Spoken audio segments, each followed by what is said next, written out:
कि हर थोड़े दिनों के बाद कराची में ना एक झगड़ा उठता है। वो झगड़ा होता है एमक्यूएम और पीपल्स पार्टी का। अगर इन दोनों का झगड़ा नहीं हो रहा होगा तो एमक्यूएम के अंदर एक झगड़ा चल रहा होगा। फिर चूंकि एक एमक्यूएम अल-आलमी भी मौजूद है जिसे एमक्यूएम लंदन कहते हैं, उनका एक अलग झगड़ा चल रहा होता है। फिर एक एमक्यूएम हकीकी है, वो तो आजकल बिल्कुल खामोश हो गई है, उसका भी एक झगड़ा चल रहा होता है, लेकिन वो अलग नौयत के। दोबारा से 3 तरह के झगड़े चल रहे हैं। एक झगड़ा वही रिवायती पीपल्स पार्टी और एमक्यूएम का है। उस झगड़े की तो मुझे आज तक समझ नहीं आ सकी।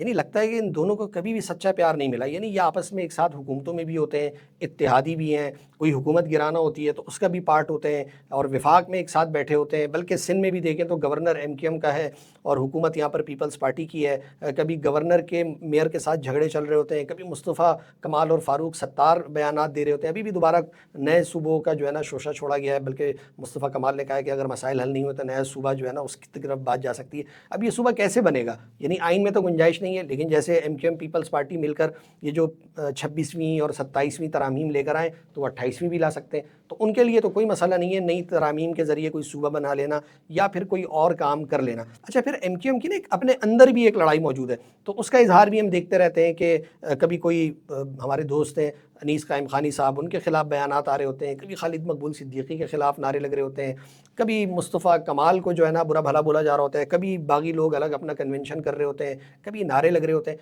तो वो जो कल है ना सीधी नहीं हो पा रही है, और वो जो मामलात हैं ना लगता है जू के तू हैं। अभी जो ये तरमीम हुई इसमें मुस्तफ़ा कमाल साहब जो अपनी शक़ें लेकर आए थे वो अच्छी शक़ें थी, यानी ऐसा कोई नहीं था कि वो बुरी शक़ें थी। उसके मुताबिक इख्तियारात नीचे तक जाना थे, लेकिन वो मंजूर नहीं हो सकी।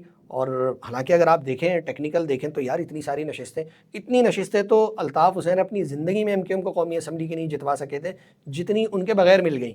तो अब आप देखें कि नशिस्तें बहुत ज़्यादा हैं लेकिन वेट कम है भाई, बात नहीं हो रही। अच्छा, जो इन नशिस्तों के ऊपर इतराना एमक्यूएम का तो बनता है ना, नशिस्तें मिल गई, लेकिन सच्ची बात आपको मैं बताऊं, ये 2012 से ही शहर जो था ना कौमी और सूबाई असम्बली की नशिस्तें पीटीआई ले गई थी। 2012 में भी उनके साथ हाथ हो गया था, उसके बाद 2018 में उनको मिल गई, 2024 में दोबारा ले ली गई। मुझे तो लगता है कराची से तो एमक्यूएम गैर मुताल्लिक़ हो चुकी है, यानी उसका आप कोई देखें कोई वेट नहीं है, कोई चीज़ नज़र नहीं आती।